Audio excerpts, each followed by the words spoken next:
દર્શક મિત્રો, મહામંથન મંતવ્ય ન્યૂઝમાં આપનું સ્વાગત છે। અમદાવાદ સહિત ગુજરાતના અલગ અલગ જિલ્લાઓમાં જે ડિમોલેશનની કામગીરી ચાલી રહી છે, આ ડિમોલેશનની કામગીરી લઈને કેટલાક લોકો છે તે બેઘર બન્યા છે અને લોકોના ઘર પરથી આસિયાનો છીનવાઈ રહ્યો છે।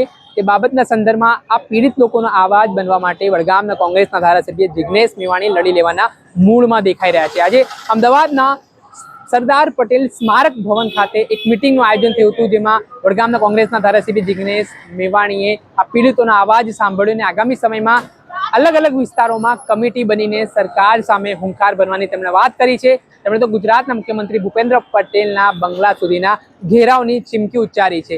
પહેલા તો આ મામલે જે ડિમોલેશનની આખી પ્રક્રિયા અમદાવાદ શહેરમાં ચાલી રહી છે, કયા કયા નીતિ નિયમોને નેવે મૂકવામાં આવી રહ્યા છે, આ મામલે શું કહી રહ્યા છે ધારાસભ્ય જિગ્નેશ મેવાણી, તે સાંભળી લો। ડિમોલેશન ને લઈને અસાનધારાને લઈને ખાસ કરીને પ્રેસ કોન્ફરન્સ એક પ્રોગ્રામ હતો, શું કહેશો?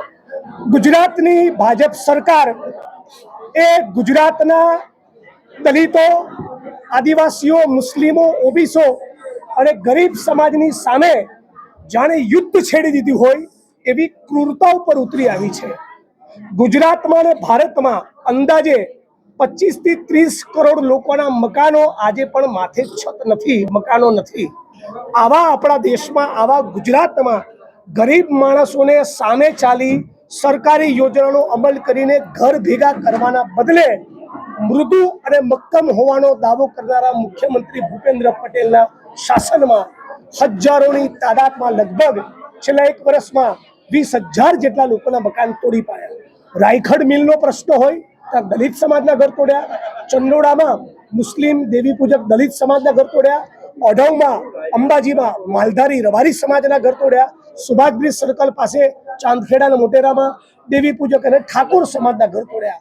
ભારતીય જનતા પાર્ટીના આગેવાનો, નેતાઓ, ધારાસભ્યો, સંસદ સભ્યો, મંત્રીઓ એ ગેરકાયદેસર દબાણો કરે, સરકારી પડતર જમીન ગૌચરો હજમ કરી જાય, ગેરકાયદેસર બિલ્ડિંગો ઊભી કરે, હાઈકોર્ટના આદેશ બાદ પણ એવી બિલ્ડિંગો ડેમોલિશ ના થાય, પણ એસસી, એસટી, ઓબીસી, માઇનોરિટી અને ગરીબોના ઘર તોડવાની વાત આવે એટલે ભૂપેન્દ્રભાઈનું બુલડોઝર તરત પહોંચી જાય છે। એટલે અમે પણ નક્કી કર્યું છે કે ઓક્ટોબરની 15 તારીખની આજુબાજુ ગુજરાતના મુખ્યમંત્રી ભૂપેન્દ્ર પટેલના બંગલે સમગ્ર ગુજરાત અને અમદાવાદના મોટી સંખ્યામાં હજારોની તાદાદમાં લોકો જશે અને સવાલ પૂછશે કે અમે આ દેશના નાગરિકો છીએ કે નહીં।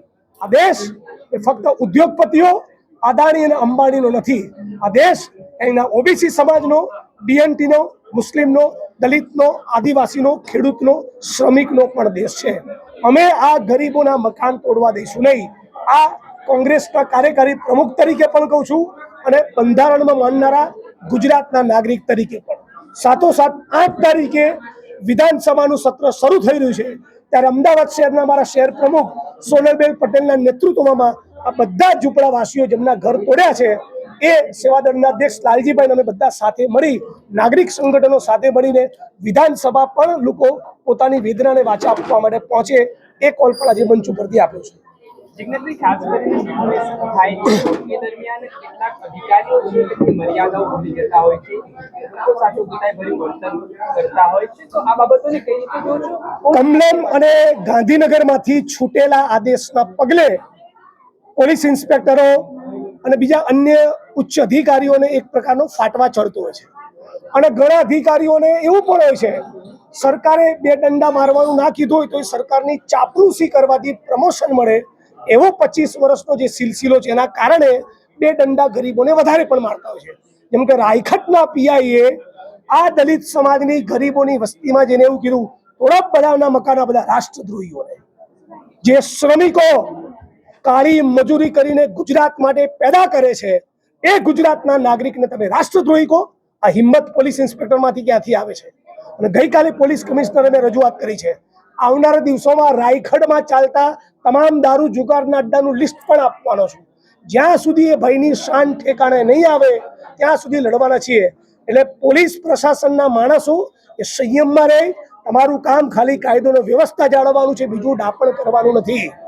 અને સાથોસાથ આ ગરીબ માણસને મકાન મળે, ગરીબોના મકાન ન તૂટે એ અમારી પહેલી પ્રાથમિકતા રહેશે।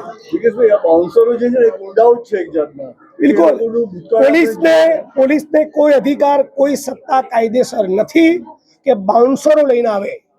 આની પણ તપાસ થવી જોઈએ. રાયગઢમાં મકાન તૂટ્યા ત્યારે કોની સૂચના હતી?